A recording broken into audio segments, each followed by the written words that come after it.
할렐루야. 아멘. 오늘 오후 예배 시간에도 하나님은 저와 여러분과 함께 분명히 하실 줄로 믿습니다. 오늘 우리가 11월 달 장날 전도하는 주일이에요.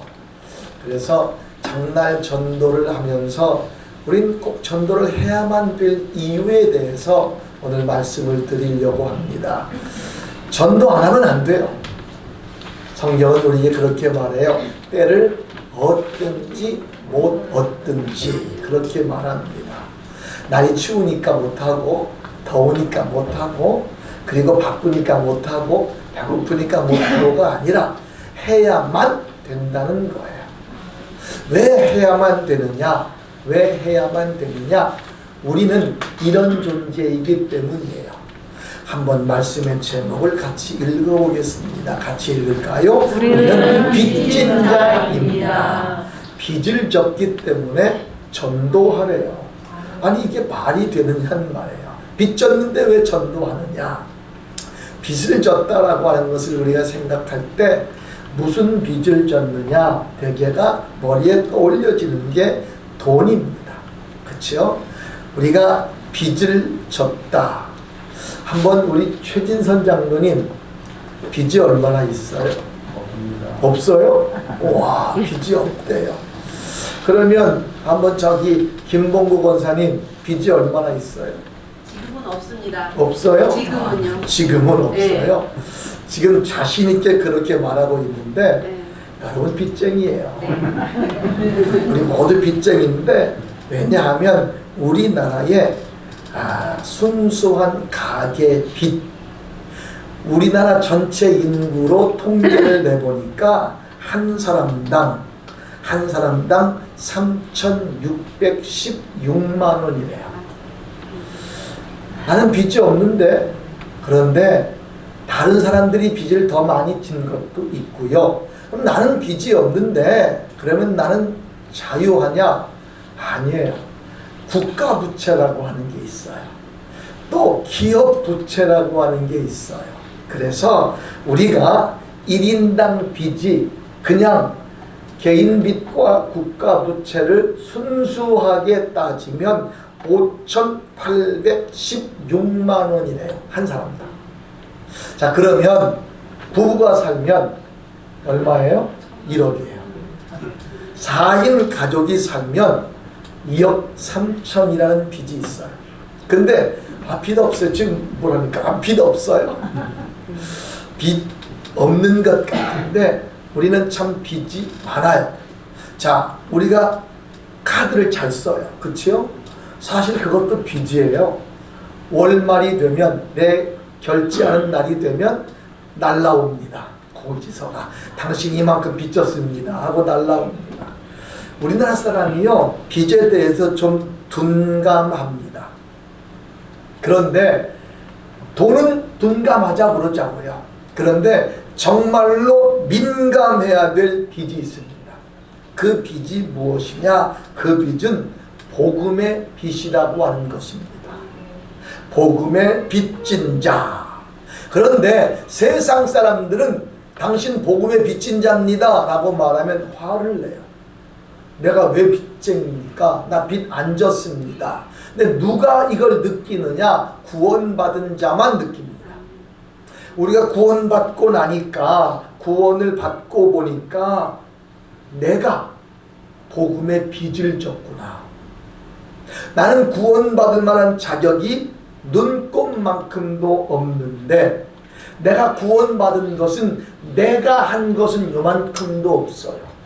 누가 한 것이냐? 주님이 내 대신 갚아주신 거예요. 무엇으로 갚아주셨느냐? 그분이 내 죄값으로 생명을 주셨어요. 그래서 내가 어느 날 예수를 믿게 되니까, 아하! 내가 구원받은 것은 예수님의 죽음으로 말미암아 구원받은 것이로구나. 그래서 우리는 누구에게 빚쟁이냐? 예수님에게 빚쟁입니다. 고린도전서 16장 19절 20절에 이렇게 말해요. 너희 몸은 너희가 하나님께로부터 받은 바 너희 가운데 계신 성령의 전인 줄 알지 못하느냐. 자, 그러면서 이렇게 말합니다. 너희는 너희 자신의 것이 아니라, 너희는 너희 자신의 것이 아니라 값으로 산 것이 되었으니 그런즉 너희 몸으로 하나님께 영광을 돌리라. 너희는 하나님이 값주고 산 거라는 거예요. 그러니까 나의 소유권은 누구에게 있느냐? 하나님께 있다는 것입니다. 왜냐하면 그분이 독생자 예수 그리스도를 보내셔서 나를 위해 생명을 주셨기 때문에 내가 산 그 순간에 난 누구 때문에 살았느냐? 예수님 때문에 살았다. 그래서 나는 예수님께 빚진 자다. 예수님께 빚쟁이다. 그래서 로마서 1장 14절 말씀에 이렇게 말합니다. 헬라인이나 야만인이나 지혜 있는 자나 어리석은 자에게 다 내가 빚진 자라. 나는 저들에게 빚진 자. 왜 예수님이 나 대신 죽었느냐? 저들에게 그들 대신해서 빚 갚으라고. 그래서 나는 예수님을 생각할 때마다 저 헬라인에게, 야만인에게, 모두에게 난 빚진 자다. 빨리 가서 빚을 갚아야 되겠다 라는 의식을 갖고 산 거예요. 그래서 내가 복음을 전하지 않을 수 없다고 했어요. 내가 부득불 복음을 전할 수밖에 없는 이유는 그분께서 나를 사랑하시기 때문이라고 했어요. 자기는 복음을 전하지 않으면 이 심령이 불붙는 것 같아서 견딜 수가 없대요. 내가 빚쟁이인 것을 깨닫게 되면, 여러분, 얼굴에 철판 깔고 사는 사람들이 있어요. 빚을 졌으면서도 큰소리 떵떵 치고 사는 사람들이 있어요. 적어도 양심적인 사람들이라면, 우리는 빚쟁이라면 빚을 갚으려고 노력을 해야 된다는 것이죠. 고린도전서 9장 16절에 이렇게 말해요. 내가 복음을 전할지라도 자랑할 것이 없음은, 자, 우리가 나가서 오늘 전도해요. 자랑할 거 없어요. 왜냐하면 내가 부득불 할 일입니다. 만일 복음을 전하지 아니하면 내가 화가 있으리로다. 이렇게 말합니다. 빚쟁이가 빚을 갚지 않으면요, 끌려갑니다. 감옥에 갇혀야 됩니다. 그래서 그는 부득불 할 일입니다. 내가 빚쟁이니까 빚을 갚는 건 당연히 해야 될 일이라고 하는 것입니다. 돈으로 빚을 졌으면 어떻게 갚아야 되느냐? 돈으로 빚을 갚아야 됩니다. 아주 오래전에 우리 교회에 어떤 성도가 있었어요. 참 어려웠어요. 힘들었어요. 그래서 그 아들이 차를 한 대 사야 되는데 돈이 조금 부족하대요. 그래서 제가 우리 아내 몰래 그걸 빌려줬어요. 그리고 한 지금 20년쯤 됐는데 아직도 못 받고 있어요. 그래서 우리 아내가 그래요.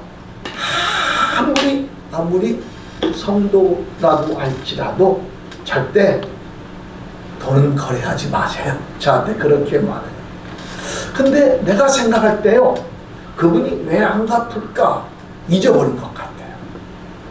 몰라요. 잊어버리지 않고 그냥 목사님이 준 거니까 띄워먹어도 돼. 그런지도 몰라도 어쨌든 지금까지 안 갚아요. 생각나면, 여러분에게 내가 누구라고 안 했으니까 그분이 생각나면 갖다 갚으면 그게 내가 보너스가 될 것 같아. 야, 없는 것인데 생겼으니까 보너스가 될 것 같아. 돈은요, 돈 빚을 졌으면 돈으로 갚으면 돼요. 지금 우리가 갚아야 될 빚은 뭐냐? 복음의 빚이에요. 그렇죠? 자, 복음의 빚을 우리가 갚아야 되는데, 복음의 빚을 갚는데 이렇게, 첫 번째, 같이 읽습니다. 복음을 증거하며 갚아야 합니다. 복음의 빚을 졌으니까 내가 빚진 이 복음을 전하면서 살아야 된다는 것입니다. 사도 바울은 그렇게 말합니다. 나는 복음의 빚진 자다. 어느 날 그가 예수 믿는 자들을 잡아 죽이려고 혈기등등하게 갑니다. 가다가 다메섹 도상에서 예수를 만납니다. 그리고 그는 육신이 죽고 영이 삽니다. 할렐루야. 그리고 나서 그는 평생 내 영을 살려주신 그분에게 나는 빚쟁이다. 할렐루야. 그래서 나는 살려주신 그 예수님을 전할 수밖에 없다. 그분이 나 같은 거 살려주시려고 십자가에서 생명을 바치셨는데 나 같은 건 구원받을 자격이 조금도 없는데 나 같은 것을 위해서 죽어주셨다는 거예요. 나 같은 것을 위해서. 나중에 사도 바울이 그렇게 고백을 해요. 나는 예수 믿는 자를 앞장서서 잡아 죽였던 대표다. 스데반 죽을 때 내가 앞장서서 돌 던져 죽인 자가 나다. 이렇게 그는 자기 자신에 대해서 고백을 합니다. 나는 철저하게 율법에 매였던 자다 라고 그는 외칩니다. 그런데 그런 그를, 살인자인 그를, 정말로 폐쇄적인 그를 어느 날 주님이 살리셨다는 말이에요. 그러니 그는 감동을 받지 않을래야 않을 수가 없었어요. 내가 받은 이 복음, 내가 받은 이 영생, 내가 받은 이 생명, 이제 내가 전하지 않을 수 없다. 할렐루야. 우리가 예수 믿고 구원받은 자들인 줄로 믿습니다. 그렇다면 여러분 적어도 양심이 있다면, 아까 제가 말씀드렸잖아요. 그 사람이 지금쯤 깨달았으면 좋겠어요. 저는 잊어버렸는데 여자들은 잘 안 잊어버리더라고요. 그러니까 저희 아내는 잘 안 잊어버려요. 그래서 어느 날 제가 뭔가 좀 하려고 하지마 또 상처받아요. 또 상처받아요. 잊어버리고 그리고 빚쟁이 아닌 척 살아요. 그런데 여러분, 우리는 생명을 받았잖아요. 돈 그까짓 몇백만 원, 그건 아무것도 아니에요. 내 생명은 천하보다 귀한 거잖아. 이 천하보다 귀한 생명이 저 사망 가운데 꺼져 있던 내 생명이 예수로 말미암아 살았잖아요. 그런데 어떻게 내가 감격하지 않을 수 있어요? 나는 예수 때문에 살았다. 난 예수 때문에 살았다. 예수 때문에 살았다. 할렐루야. 그래서 나에게 생명을 주신 예수를 전해. 다른 거 전하는 거 아니에요. 우리 교회가 좋은 교회예요. 교회 전하는 거 아니에요. 우리 목사님이 좋은 분이에요. 목사님 전하는 거 아니에요. 예수님 전하는 거. 예수님을 전해야 된다. 왜? 내가 복음의 빚진 자이기 때문에.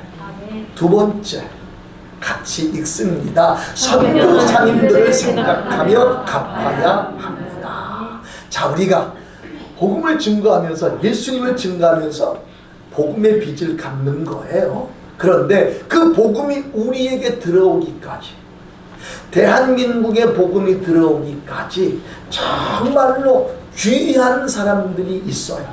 그가 누구냐? 선교사님들이에요. 이 땅에는 복음이 없었어요. 이 땅에는 예수의 복음이 전해지지 않았었어요. 그런데 저 미국에서, 또 영국에서, 이런 다른 나라에서 예수의 복음을 그들이 받고 나서 이거 빚 갚아야 되겠다, 이런 마음이 든 거예요. 근데 자기 나라에만 빚을 갚을 게 아니라 헬라인에게나 야만인에게나 유대인에게나 다 빚진 자라고 그랬잖아요. 그러니까 예수 알지 못하는 민족이 있을 거 아니냐. 그 민족을 찾아가자. 그래서 생긴 게 누구냐? 선교사들이 그 나라가 어떤 나라인지도 모르고, 그 나라에 어떤 사람이 사는지도 모르고 어쨌든 다 하나님의 형상을 입은 자들이니까. 그러니까 그들에게 복음을 전하자. 그들에게도 그들은 빚진 자라고 생각했던 거지. 여러분에게 우리가 태신자 새생명 카드를 발급할 때 토마스 선교사에 대해서 여러분에게 말씀을 드린 적이 있어요. 토마스 선교사가 통역관으로 배를 타고 우리나라로 오게 됩니다. 대동강변에서 그는 우리나라의 군사들과 싸우게 되고 그 배는 불타게 되지요.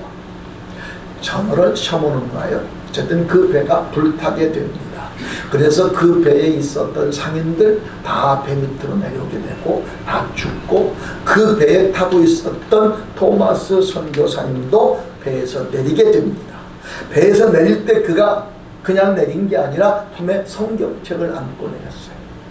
그리고 대동강변으로 가게 됩니다. 근데 그 강변에서 그는 박춘권이라고 하는 사람에게 칼로 맞아 죽게 됩니다. 그렇죠? 그런데 칼로 맞아 죽는 그 순간에 이 토마스 선교사가 품에서 성경책을 꺼내서 그에게 줍니다. 죽어가면서. 그게 그에게 있어서는 복음의 빚을 갚는 거였어요. 예수님께서 나 살려주셨고 난 지금 육신은 죽지만 내 영은 하늘나라 가니까 나를 죽이는 저 사람에게 내 마지막까지 복음의 빚을 갚아야 되겠다 해서 성경책을 줬어요. 박춘권이 그 사람을 죽이고 성경책을 집어 던졌어요. 받지 않았어요. 그리고 상황이 다 끝났습니다. 그리고 집으로 돌아가는데 그 선교사가 준 성경책이 눈에 띄었어요. 그래서 그 성경책을 들고 집으로 갔습니다. 그리고 그 성경책을 아마도 내가 생각할 때는 심심할 때 읽었을 것 같아요. 성경책을 읽다가 예수를 영접하게 됩니다. 그리고 안주교회의 영수가 되었다고 합니다. 지금 말로 하게 되면 그곳에 담임 목사가 됐다는 것이지요. 여러분, 그 선교사가 죽으면서 전해준 성경책이 그 성경책이 한 영혼을 살리게 됐고 그 살아난 그 영혼이 복음을 가슴에 품고 그도 복음을 전했어요. 그리고 한국 땅에 복음의 씨앗이 내려지기 시작을 했어요. 그때 토마스 선교사가 죽을 때 나이가 27살이었대. 27살의 나이로 자기의 생명을 던져가면서 이 땅에 복음을 심어준 자들. 그 이후에 많은 선교사들이 왔지요. 1884년도 그 이후에 1884년도에 북장로교회 알렌 선교사가 왔고 85년도에 언더우드 선교사가 왔고 선교사들이 많이 들어오게 됐지요. 우리나라에는 그 선교사들이 와서 복음을 전해줬기 때문에 우리가 지금 복음을 받을 수가 있었던 거예요. 그래서 우리는 무엇을 해야 되느냐? 그 선교사들을 생각하면서 받은 은혜가 있으니까 나누어야 되는 거지요. 그래서 우리는 선교에 앞장서야 되는 것이고 선교사님들을 생각할 때 그들의 노고를 생각하면서 우리가 최선을 다해서 그들의 사역에 함께 해야 된다는 것이지요. 우리는요 선교사들의 그 은혜를 생각하면서 우리가 지금 다른 곳에 가서 선교하잖아요. 지금까지 우리 교회가 제10차 선교팀까지 갔었습니다. 그리고 코로나로 인해서 멈췄고 그리고 작년에는 선교팀이 가지 못하고 교회를 건축하고 장로님과 저와 몇 명만 다녀왔었지요. 멈춰서는 안 될 것입니다. 선교는 하나님이 우리에게 명령하셨으니까 빚진 것을 갚는 행위인 줄로 믿습니다. 세 번째입니다. 같이 읽을까요? 순교자들을 생각하며 갚아야 합니다. 자, 그들이 와서 복음을 심었어요. 그 복음이 우리나라에 그 많은 영혼들을 살렸어요. 그리고 복음이 흥왕해졌어요. 그런데 또 사탄이 역사를 했지요. 공산주의자들이 점령을 하게 되고 공산치하에 있는 자들은 예수 믿는 자들이 암적인 존재였습니다. 예수 믿는 자들 얼마나 핍박을 했는지 몰라요. 그래서 예수 믿는 사람들이 수도 없이 많은 사람들이 순교를 당했습니다. 용인의 순교자 기념관에 가보게 되면 예전에 우리가 그곳에 가려고 하다가 코로나 때문에 다쳐서 못 갔는데 아주 오래전에 갔던 적이 있었어요. 앞으로 이제 올해나 내년쯤에는 다시 한번 방문을 해보려고 합니다. 그곳에 가서 보면요, 수많은 순교자들이 그곳에 진열이 돼 있어요. 근데 거기에는요, 이름이 있는 목회자들만이 아니라 정말로 이름 없는 평신도들, 심지어는 아이들의 이름까지. 근데 그들이 왜 죽었느냐는 말이에요. 믿음을 지키기 위해서였어요. 그들이 믿음을 지키면서 순교했기 때문에 그 순교의 피가 흘러서 여기까지, 우리에게까지 오게 된 줄로 믿습니다.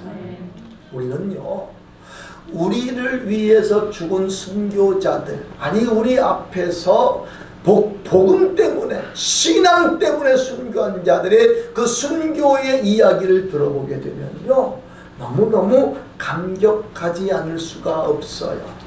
우리가 잘 아는 저 신안이라고 하는 지역은요, 그 신안군 전체의 복음화율이 35%랍니다. 왜냐하면 신안군 증도라고 하는 곳에 문준경 전도사님이 계셔요. 그분이 복음을 전하다가 그분이 순교를 합니다. 그리고 그 증도라고 하는 곳에는 90%의 신자율을 자랑한답니다. 그 사람이 죽어서 그 흘린 피로 그 지역이 복음화가 된 것이지요. 나에게 복음이 오기까지는요, 이 피가 있었어요. 그렇다면 이제 우리는 그들의 죽음을 생각하면서 그래, 내가 갚아야 되지 않겠느냐. 할렐루야. 적어도 우리는요, 예수님을 생각하면서 갚아야 되고, 선교사들, 우리에게 복음을 전해준 선교사들을 생각하면 갚아야 되고, 순교자들, 복음 때문에 죽은 순교자들을 생각한다면 그래, 내가 갚아야 된다. 마지막 한 가지 같이 읽습니다. 나에게 복음을 전해준 자를 생각하며 갚아야 합니다. 내가요, 주님 앞에 나올 때 누군가에 의해서 나왔을 거예요. 어느 날 내가 그냥 교회 앞에 지나가다가 교회 가고 싶어 해서 나온 사람도 있을 거예요. 그러나 그냥 절대로 나온 것이 아닙니다. 그 사람을 위해서 배후에 기도한 자들이 있습니다. 적어도 여러분 한번 스스로 생각해 보십시오. 내가 예수를 믿게 된 게 누구 때문인가? 한번 여러분 머리에 떠올려 보십시오. 예전에 우리 방연이는 그런 얘기했어요. 자기가 여기 교회 다니게 된 이유는 누구 때문이라고? 기우리 때문이라고. 여러분, 나에게 누군가가 복음을 준 자가 있어요. 나에게 누군가가 교회로 이끈 자가 있어요. 그러면 그게 나에게 끝나버리면 복음 멈추는 거예요. 그렇죠? 복음 멈춰지는 거예요. 나에게서 이어져야 됩니다. 적어도 김기욱이 유방현을 전도했다면 유방현은 나는 누구 전도했다, 라는 이름이 있어야 돼. 그리고 그 사람은 누구를 전도했다. 꼭 다단계 같죠. 그런데 복음은 다단계 같아요. 그렇습니다. 누군가에 의해서 심어지고 그리고 그것이 지금까지 이어져 내려온 거예요. 제가 여러분에게 전도에 대해서, 이런 것에 대해서 얘기하면 꼭 제가 말씀드리는 한 사람이 있어요. 저에게 여자 전사님, 그 전사님이 저에겐 평생 은인이에요. 언젠가 제가 여기 우리 동네에 왔었다고 말씀을 드렸었지요. 정말로 오래간만에 여기 오셨는데 제가 복숭아집에 가가지고 복숭아 사드리고 그랬는데 정말로 전 지금도 잊을 수가 없어요. 그분 때문에 내가 신학교를 가게 되고 그분 때문에 내가 주의 종이 되고, 물론 나 위해서 기도한 어머니가 있고 그렇지만 직접적으로 날 이끈 그분이 있어요. 우리도 한번 내가 여기에 선 것, 내가 이 자리에 앉은 것 누구 때문인가 생각해 보시고, 오늘 여러분들이 누구 때문에 구원받았다는 것이 명확하게 떠올려지거든요. 오늘 그분에게 전화하십시오. 그리고 이렇게 한마디라도 하십시오. 나 예수 믿게 해줘서 너무너무 고마워. 여러분, 이런 인사는 해야 되지 않겠어요? 그리고 내가 할 일은 뭐냐? 네가 나한테 복음을 전해줘서 내가 복음을 받았으니까 나도 누군가에게 복음을 전할게. 할렐루야. 이게 갚는 거예요. 이게 빚쟁이의 자세예요. 빚쟁이가 빚을 져놓고 입을 씻으면 그건 정말로 나쁜 인간이에요. 못된 인간이에요. 이제 우리는 빚을 졌다는 걸 아십시다. 돈의 빚이 아니라 사랑의 빚을 졌습니다. 복음의 빚을 졌습니다. 예수님의 죽음 때문에 내가 구원받았다. 그 예수님의 죽음의 복음, 예수님의 생명의 복음, 내가 예수님께 구원받았으니까 전하리라. 그리고 이 땅에 적어도 복음이 들어오게 한 건 선교사입니다. 그들의 생명이 이곳에 심어져서 그 복음이 여기까지 내려왔고, 그 복음을 지키려고 몸부림치면서 생명까지 던지면서 복음을 지켰던 선교자들이 있고, 그리고 그들의 복음을 이어받아서 나에게 복음을 전해준 자가 있으니까, 그래, 나도 복음의 빚을 갚으며 살리라. 할렐루야. 이렇게 다짐할 수 있는 저와 여러분이 되기를 주님의 이름으로 축원합니다. 우리 찬양 하나 드리겠습니다. 죄악에 썩은 내 육신을.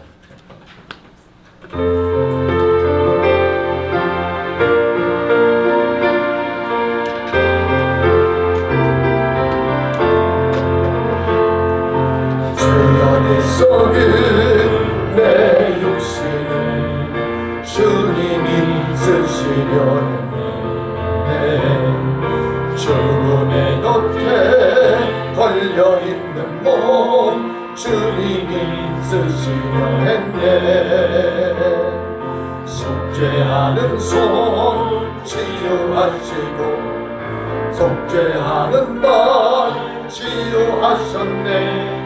새 생명 얻은 이 몸 나 바쳐 주님께 영광 돌리리.